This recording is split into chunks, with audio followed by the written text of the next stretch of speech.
Hello students and welcome back to our YouTube channel.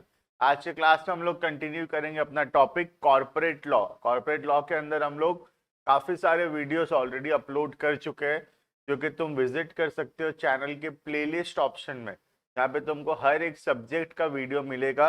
वहाँ पे corporate law या company law बोल के जो प्लेलिस्ट है उसमें तुम सारे वीडियोस देख सकते हो। आज के क्लास में हम लोग एक बहुत ही इंपॉर्टेंट या सेंसिटिव टॉपिक उठाएंगे। टॉपिक है बोनस शेयर्स, और उसके बाद एक टॉपिक देखेंगे राइट शेयर्स। ठीक है, पहले देखते हैं बोनस शेयर्स, उसके बाद देखते हैं राइट शेयर। वीडियो स्टार्ट करने से पहले बता दूं कि जो भी लोग हमारे चैनल में नए हैं, हम लोग बीकॉम का कंप्लीट सिलेबस, जो हमारा बैचलर ऑफ कॉमर्स है, उसका कंप्लीट सिलेबस हम लोग हमारे चैनल में अपलोड कर रहे हैं। हर एक सब्जेक्ट का वीडियो अपलोड होना स्टार्ट हो चुका है। काफ़ी सारे वीडियोस अपलोड हो चुके हैं। जो भी लोग नहीं देखे हैं, प्लेलिस्ट ऑप्शन में जाके वो सारे के सारे सब्जेक्ट का वीडियोस देख सकते हैं। वीडियो पसंद आएगा तो शेयर करना दोस्तों के साथ, ताकि ये जो हम फ्री में एजुकेट करने का एक कोशिश कर रहे हैं, ये मैक्सिमम से मैक्सिमम लोगों तक पहुंच सके। ठीक है, इसी के साथ वीडियो स्टार्ट करते हैं। टॉपिक है issue of bonus shares. Bonus क्या होता है? What is bonus? Sir, bonus का मतलब होता है कोई चीज फ्री में मिलना, है ना। तो बोनस का मतलब होता है एक्स्ट्रा कुछ मिलना या कोई सामान फ्री में मिलना, उसको बोला जाता है बोनस। तो यहाँ पर भी बिल्कुल वही मतलब है। बोनस का मतलब होता है फ्री में कंपनी क्या कर रहा है, शेयर इशू कर रहा है।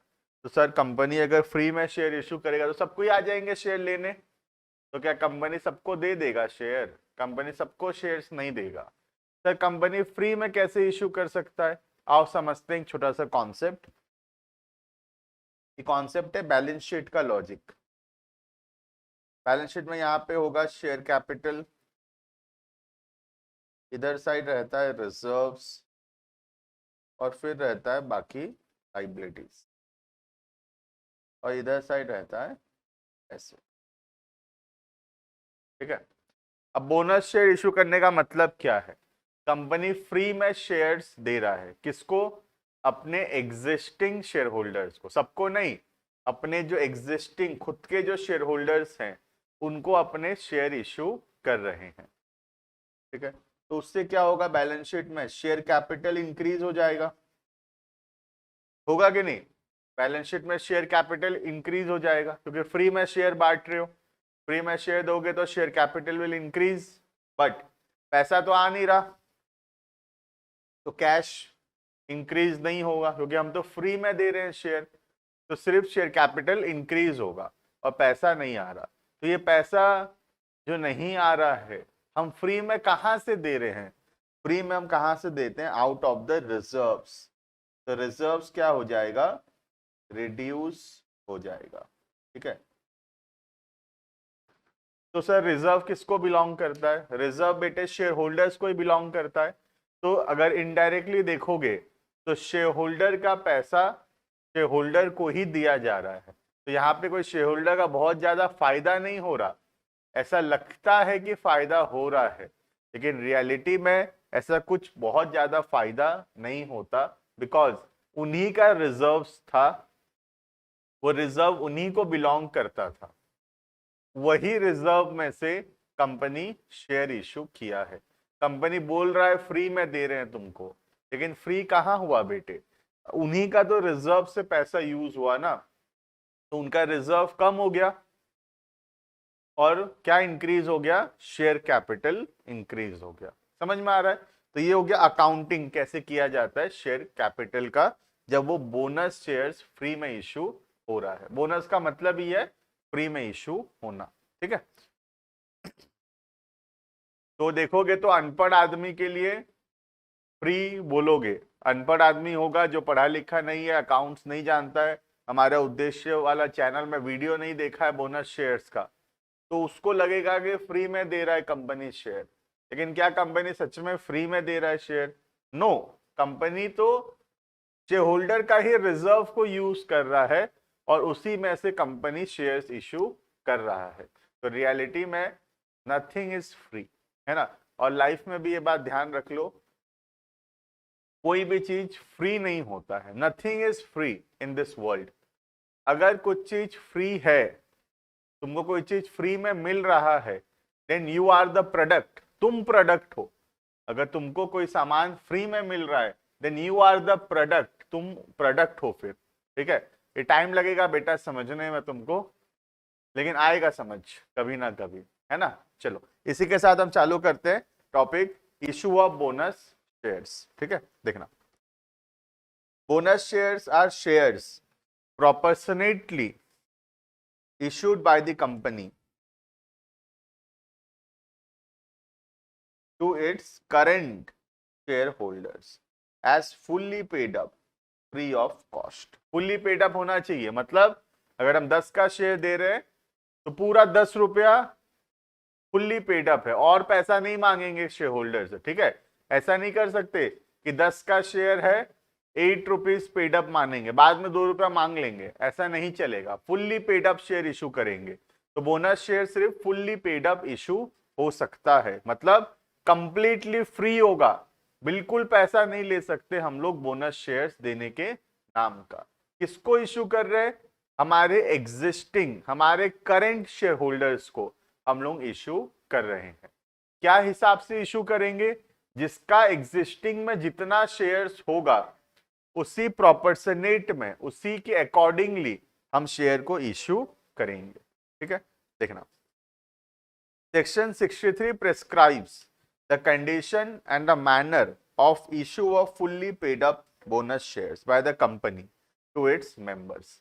तो सेक्शन नंबर 63 में प्रोविजन लिखा हुआ है related to issue of bonus shares. ठीक है, सबसे पहला, according to section 63 subsection 1, a company may issue fully paid up bonus shares to its members in any manner whatsoever out of, कहां से दे सकते हैं? कोई भी प्रकार का रिजर्व्स,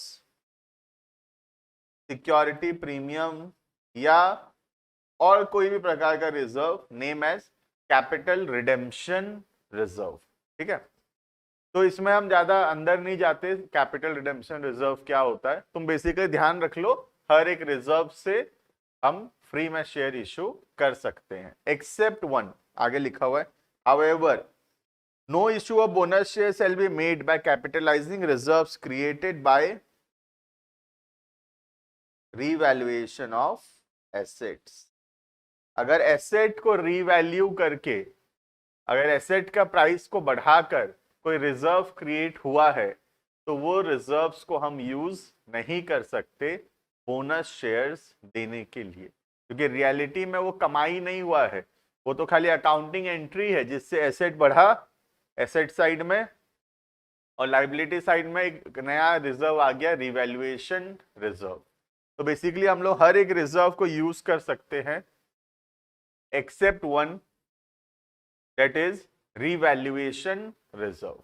ठीक है, बाकी सारा रिजर्व यूज हो सकता है।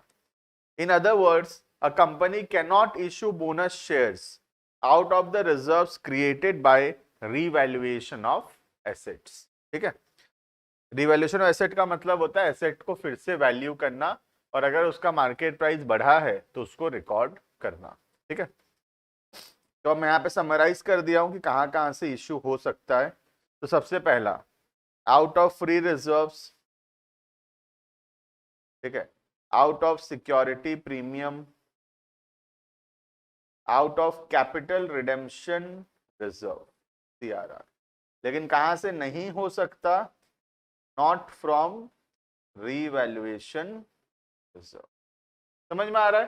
बोनस कहां से हो सकता है? Out of free reserves, security premium, capital redemption reserve, but not out of revaluation reserves. ठीक है, नेक्स्ट, और क्या क्या रूल है जो हमको फॉलो करना पड़ेगा बोनस शेयर्स के लिए? आओ देखें। Section 63 subsection 2 states that no company shall capitalize its profit or reserves for the purpose of issue of fully paid up bonus shares unless, क्या क्या रूल अपने को मानना पड़ेगा अगर हम बोनस शेयर इशू करना चाहते हैं? तो सबसे पहला, it must be authorised bye it's article, company का जो आर्टिकल ऑफ एसोसिएशन है वो परमिट करना चाहिए बोनस शेयर्स को इशू करने के लिए। अगर आर्टिकल में मना करता है तो हम बोनस शेयर इशू नहीं कर सकते। Second, it has on the recommendation of the board being authorized in the general meeting of the company। तो कंपनी का जनरल मीटिंग में परमिशन ले लिया गया है, ठीक है। कंपनी का जनरल मीटिंग मतलब शेयर होल्डर्स का जो मीटिंग है उसमें परमिशन ले लिया गया है, कंपनी बोनस शेयर इशू करेगा, ठीक है। Next, it has not defaulted, it मतलब कंपनी, कंपनी डिफॉल्ट नहीं किया है। क्या चीज का डिफॉल्ट? पेमेंट ऑफ इंटरेस्ट और principal in respect of fixed deposits और डेट सिक्योरिटीज। मतलब बेसिकली चेक करना चाहते हैं कि अच्छी कंपनी है या नहीं है। तो कंपनी डिफॉल्ट नहीं किया अपना प्रिंसिपल, इंटरेस्ट, ये सब रिपेमेंट करने में, ठीक है। नेक्स्ट, कंपनी और डिफॉल्ट नहीं किया क्या चीज का? Payment of statutory dues like provident fund, gratuity, bonus, ये सारा का सारा पैसा देने में कंपनी डिफॉल्ट नहीं किया है। तो बेसिकली ये दोनों पॉइंट का पर्पस ये है, पॉइंट नंबर 3 और पॉइंट नंबर 4 का, ये चेक करने के लिए कि कंपनी अच्छा कंपनी है या नहीं है, कंपनी का पोजीशन ठीक है या नहीं है, ठीक है। एंड लास्ट वन, कोई भी पार्टली पेड अप शेयर्स होगा तो उसको भी हम लोग फुल्ली पेड अप करेंगे, ठीक है। The partly paid up shares, if any, outstanding on the date of allotment are made fully paid up। तो पार्टली पेड मतलब 10 के जगह 10 से कम दिया है, 10 रुपए का शेयर है लेकिन 10 से कम दिया है शेयर होल्डर, अभी 5 रुपया, 6 रुपया, 7 रुपया दिया है, तो उसको बोलते हैं पार्टली पेड अप। और 10 के बदले पूरा 10 दे चुका है तो उसको बोलते हैं फुल्ली पेड अप, ठीक है। Next, according to section 63 subsection 3, ये बहुत इंपॉर्टेंट है, ठीक है, bonus shares shall not be issued in lieu of dividend. तो कंपनी ऐसा नहीं कर सकता कि डिविडेंड के बदले बोनस शेयर्स दे दे, ये अलाउड नहीं है। डिविडेंड अपनी जगह है, डिविडेंड जैसे देना था वो तो देना ही पड़ेगा, उसके साथ साथ अगर कंपनी का बहुत सारा रिजर्व्स और भी है तो कंपनी उसको कैपिटलाइज करके बोनस शेयर्स इशू कर सकता है, बट डिविडेंड के बदले कंपनी बोनस शेयर इशू नहीं कर सकता। क्लियर है ये? तो this is all about the topic that is bonus shares, ठीक है। तो ये सेक्शन नंबर 63 था, ठीक है। एक और टॉपिक है इसी के साथ, that is issue of right shares, RIGHT, right shares, ठीक है। वो भी हम देख लेते हैं एक साथ ही, देखना। पहले मैं तुमको एक छोटा सा चीज बताता हूं, उसके बाद हम लोग इसको पढ़ेंगे। बहुत ही इजी कॉन्सेप्ट है ये, है ना। देखना, एक छोटा चीज पहले समझने का कोशिश करना यहाँ पे। जैसे कंपनी में 1000 शेयर्स था, ठीक है, कंपनी हैज 1000 शेयर्स। अब ये 1000 शेयर्स जो था उसमें ए के पास था 600 शेयर्स और बी के पास था 400 शेयर, ठीक है। ए के पास था 600 और बी के पास था 400। तो उस हिसाब से ए कंपनी का 60% ओनर था और बी कंपनी का 40% मालिक था। समझ में आ रहा है? ये 1000 शेयर्स कंपनी के पास टोटल इशू किया था कंपनी, जिसमें से ए के पास था 600 और बी के पास था 400। तो ए के पास 60% कंपनी था और बी के पास 40% मालिकाना हक था, कंपनी का ओनरशिप था, ठीक है। अब बाद में कंपनी क्या किया, 1000 शेयर्स फर्दर इशू, फिर से इशू किया कंपनी 1000, ठीक है। अब अगर ये शेयर्स कोई और खरीद लेता है, सपोज मिस्टर सी खरीद लिया 1000 शेयर, तो अब क्या होगा, ए के पास हो गया 600, बी के पास हो गया 400 और सी के पास हो गया 1000। और कंपनी का टोटल शेयर कितना है अब,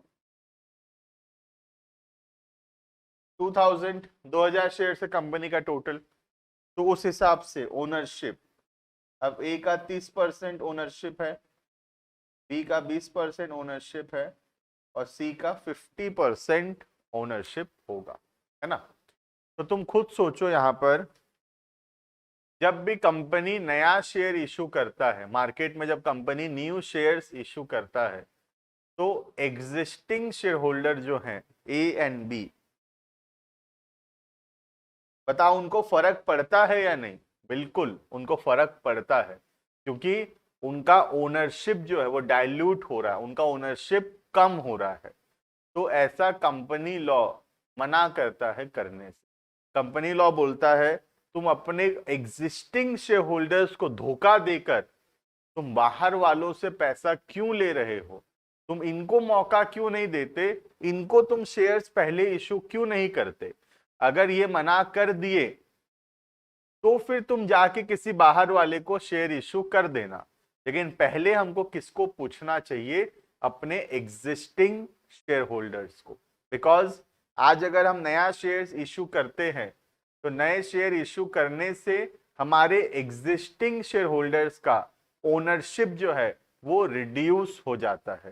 बिकॉज ए का देखो पहले 60% ओनरशिप था, अब ए का सिर्फ 30% ओनरशिप रह गया है। तो नए शेयर होल्डर आने से एग्जिस्टिंग शेयर होल्डर्स का अधिकार, ओनरशिप रिड्यूस हो जाता है। तो कंपनी लॉ बोलता है कि ऐसा नहीं चलेगा। कंपनी लॉ तो एक लॉ बना दिया सेक्शन नंबर 62, जो बोलता है कि जब भी कंपनी नया शेयर्स इशू करेगा, पहले किसका अधिकार है उस शेयर के ऊपर? एग्जिस्टिंग शेयर होल्डर्स का। तो कंपनी अगर पहले जब भी शेयर इशू करे तो पहले अपने एग्जिस्टिंग शेयर होल्डर्स को मौका देगा शेयर्स खरीदने का।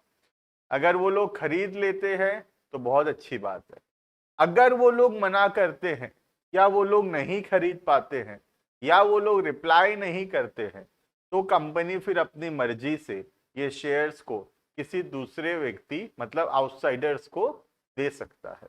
समझ में आ रहा है? तो अब इसका मतलब क्या हुआ? जब भी कंपनी नया 1000 शेयर इशू करेगा तो पहले ए को अधिकार देगा कितना खरीदने का? 1000 का 60% मालिक है, तो ए को राइट शेयर मिलेगा 600 का, ए को अधिकार मिलेगा 600 शेयर और खरीदने का, और बी को अधिकार मिलेगा 400 शेयर्स और खरीदने का। सपोज वो लोग खरीद लेते हैं, सपोज, तो ए के पास हो जाएगा 1200, पहले से 600 था अभी 600 लिया, और बी के पास हो जाएगा 800। तो उनका ओनरशिप परसेंटेज उतना का उतना रहेगा, ए 60% मालिक ही रह जाएगा और बी 40% मालिक रहेगा। ठीक है, तो राइट शेयर इशू करने का पर्पस ये है कि नया शेयर इशू करने के वजह से एग्जिस्टिंग शेयर होल्डर्स का ओनरशिप डाइल्यूट नहीं होना चाहिए, जिसके वजह से कंपनी लॉ में लॉ बना दिया गया सेक्शन 62 में कि जब भी कंपनी नया शेयर इशू करेगा, अपने एग्जिस्टिंग शेयर होल्डर्स को उनका ओनरशिप जितना जितना है उसके हिसाब से उनको राइट देगा, उनको अधिकार देगा कि वो लोग पहले शेयर्स खरीद सके। अगर वो लोग खरीदते हैं तो कंपनी उनको शेयर बेचेगा, और अगर कंपनी उनको शेयर बेचता है तो कंपनी का जो ओनरशिप है वो डाइल्यूट नहीं होता, एग्जिस्टिंग शेयर होल्डर उतने परसेंट के ही मालिक रह जाएंगे जितना वो पहले थे। लेकिन अगर कोई एग्जिस्टिंग शेयर होल्डर नहीं खरीदना चाहता तो वो किसी दूसरे व्यक्ति को ट्रांसफर भी कर सकता है। जैसे मिस्टर ए को अधिकार मिला, मिस्टर ए नहीं खरीदना चाहता तो वो मिस्टर बी को वो अधिकार ट्रांसफर कर सकता है और मिस्टर बी वो शेयर्स को खरीदेगा। लेकिन अगर ना मिस्टर ए खुद खरीदता है ना वो ट्रांसफर करता है किसी दूसरे व्यक्ति को, तो फिर वो ऑप्शन लैप्स हो जाएगा, वो राइट शेयर्स लैप्स हो जाएगा, और उसके बाद कंपनी की मर्जी होगी कि कंपनी किसी भी तरीके से उसको इशू कर पाएगा। ठीक है, चलो तो वही देखते हैं, हम लोग लॉ पढ़ते हैं थोड़ा सा। Further issue of shares, company फिर से शेयर इशू करना चाहता है तो एग्जिस्टिंग का राइट है, ये एग्जिस्टिंग का अधिकार है कि उनको पहले इशू किया जाएगा, क्योंकि अगर ऐसा नहीं होता है तो उनका ओनरशिप डाइल्यूट हो रहा है, कम हो रहा है। ठीक है, also known as preferential allotment. Preferential मतलब पहले अलॉटमेंट होगा। ठीक है, देखना, the right issue involves preemptive. Preemptive मतलब पहले, preemptive subscription right to buy additional security in the company offered to the company's existing shareholders। तो कंपनी के एग्जिस्टिंग शेयर होल्डर्स का अधिकार है कि जब भी कंपनी नया शेयर इशू करेगा तो कंपनी पहले अपने एग्जिस्टिंग शेयर होल्डर्स को मौका देगा। ठीक है, it is a non dilutive pro rata way to raise capital. अगर ऐसा करता है तो क्या होगा, कंपनी के पास कैपिटल भी आ जाएगा और जो शेयर होल्डर्स का ओनरशिप है वो डाइल्यूट नहीं होगा, मतलब कम नहीं होगा। ठीक है, example, if a company announces 1:10 right issue, it means an existing share holder can buy 1 extra share for every 10 share held by him. ठीक है, तो 1:10 का राइट का मतलब क्या है, हर 10 शेयर के बदले एक शेयर और खरीदने का अधिकार है। फ्री में नहीं मिल रहा, पैसा देना पड़ेगा, खरीदने का अधिकार मिल रहा है, तुमको पहले मौका मिल रहा है खरीदने का। ठीक है, usually the price of which the new share are issued by way of right issue is less than, थोड़ा बहुत कम रहता है मार्केट प्राइस से। ठीक है, मार्केट प्राइस से थोड़ा सा कम रहता है ताकि हम एनकरेज करें कि वो लोग खरीदें बोल के। ठीक है, बहुत कम नहीं होता लेकिन थोड़ा ही कम होता है मार्केट प्राइस से। Section 62 deals with further issue of share capital. The provision ensures equitable distribution of such share to the existing share holders. तो लॉ का पर्पस ये है कि किसी का भी ओनरशिप डाइल्यूट ना हो नया शेयर इश्यू करने के वजह से। तो पहले एग्जिस्टिंग वालों को मौका देंगे, बाद में जाके बाहर वालों को मौका मिलेगा। ठीक है, These are mentioned in the following paragraphs. सबसे पहला, offering of issue of further shares. According to section 62 subsection 1, where at any time a company having a share capital proposes to increase it, company share issue करना चाहता है, its subscribed capital by issue of further shares, फिर नया share issue करना चाहता है। ठीक है, such shares shall be offered, किसको दिया जाएगा, to a person who on the date of the offer are holder of equity shares of the company in proportion to the paid up share capital। जितना जितना उनका capital है उसके हिसाब से उनको अधिकार मिलेगा। on those share by sending a letter of offer subject to the following condition। ठीक है, तो किसको दिया जाएगा, एग्जिस्टिंग शेयर होल्डर्स को। ठीक है, अब ये ऑफर जो जाएगा उसमें क्या लिखा हुआ रहेगा, ऑफर में कितना शेयर है, कितना दिन का टाइम है, ये सब लिखा हुआ होगा। The offer shall be made by notice specifying the number of shares. Offer में क्या होगा, कितना शेयर्स है, limiting a time not being less than 15 days, minimum 15 दिन का समय देंगे हम, है ना, और such lesser number of days as may be prescribe not exceeding 30 days. तो 15 से 30 दिन का समय हम देंगे ताकि एग्जिस्टिंग शेयर होल्डर डिसाइड कर सकें कि वो लोग शेयर्स खरीदना चाहते हैं या फिर नहीं। ठीक है, from the date of offer within which the offer if not accepted, अगर वो लोग कुछ नहीं बोलते हैं तो हम ये मान लेंगे कि वो लोग मना किए। अगर 30 दिन के अंदर रिप्लाई नहीं आता है तो हम ये मान लेंगे कि एग्जिस्टिंग शेयर होल्डर खरीदना नहीं चाहते हैं। ठीक है, next point number 2, unless the articles of the company otherwise provide, the offer aforesaid shall be deemed to include right exercisable by a person concerned to renounce the share offered to him or to any of them in favor of any other person। जो मैं बोल रहा था कि अगर article में कुछ नहीं लिखा हुआ है अलग से, अगर एक्सक्लूसिवली आर्टिकल मना नहीं करता है तो नॉर्मली एक राइट शेयर को हम लोग रिनाउंस कर सकते हैं। रिनाउंस मतलब किसी दूसरे व्यक्ति को ट्रांसफर कर सकते हैं। जैसे मुझे अधिकार मिला 1000 शेयर्स खरीदने का, लेकिन मैं नहीं खरीदना चाहता 1000 शेयर्स, तो मैं क्या किया, 1000 शेयर खरीदने का अधिकार किसी दूसरे व्यक्ति को दे दिया। अब वो दूसरा व्यक्ति उसको खरीद सकता है। ठीक है।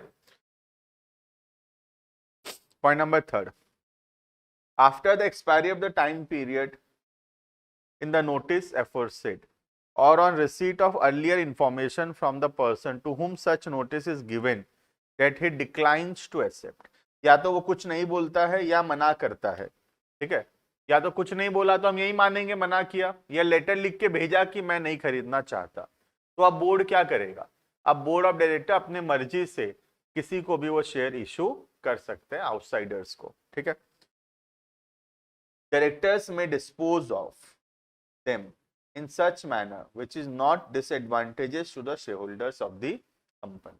ठीक है, तो बेसिकली डायरेक्टर की मर्जी है, डायरेक्टर उसको आउटसाइडर्स को इश्यू कर देंगे, है ना। Next, to employ under a scheme of employ stock option, याद है ईसॉप पढ़ाया हूं मैं। जो भी बच्चे लोग ईसॉप नहीं देखे चैनल के प्लेलिस्ट में जाके ओल्ड वीडियोस देखो, जस्ट 2 वीडियो पहले का ही पढ़ाया हुआ है ईसॉप। ठीक है, subject to special resolution passed by the company and subject to conditions as may be prescribe. बोला ईसॉप के लिए अलग रूल है, तो ठीक है, ईसॉप के लिए तो अलग रूल है ही। हम पूरा का पूरा एक वीडियो बनाए हैं एक्सक्लूसिवली ईसॉप को लेकर। ठीक है, तो तुम चैनल के प्लेलिस्ट में जाके ईसॉप का वीडियो देख सकते हो, एम्प्लॉय स्टॉक ऑप्शन प्लान्स। ठीक है, third one, to any person if it is authorised by special resolution, किसी और को भी दिया जा सकता है अगर स्पेशल रेजोल्यूशन से ऑथराइज्ड है तो। स्पेशल रेजोल्यूशन मतलब 75% या उससे ज्यादा। वेदर और not those person include the person referred to in clause A और क्लॉज बी इधर फॉर कैश और for a consideration other than cash. तो मेरा राइट शेयर किसको किसको मिल सकता है, पॉइंट नंबर 1 जो था 1 में बोला एग्जिस्टिंग शेयर होल्डर्स को मिल सकता है। पॉइंट नंबर 2 में यहाँ बोला कि एग्जिस्टिंग एम्प्लॉइज को भी मिल सकता है ना। पॉइंट नंबर बी किसके बारे में है, ईसॉप किसको मिलता था, एग्जिस्टिंग एम्प्लॉय। तो राइट शेयर किसको किसको दिया जा सकता है, पहला existing share holder, point 1। Point B अभी ये वाला पढ़े ईसॉप का, एग्जिस्टिंग एम्प्लॉय। और पॉइंट नंबर 3 बोल रहा है एनी अदर पर्सन, किसी और को भी दिया जा सकता है राइट, लेकिन ऑथराइज होना चाहिए, कैसे, स्पेशल रेजोल्यूशन से वो ऑथराइज होना चाहिए। तो राइट शेयर्स किसको किसको मिल सकता है, existing share holder, existing employees और any other person authorised by special resolution. ठीक है, चलो, तो वीडियो पसंद आया तो लाइक करना।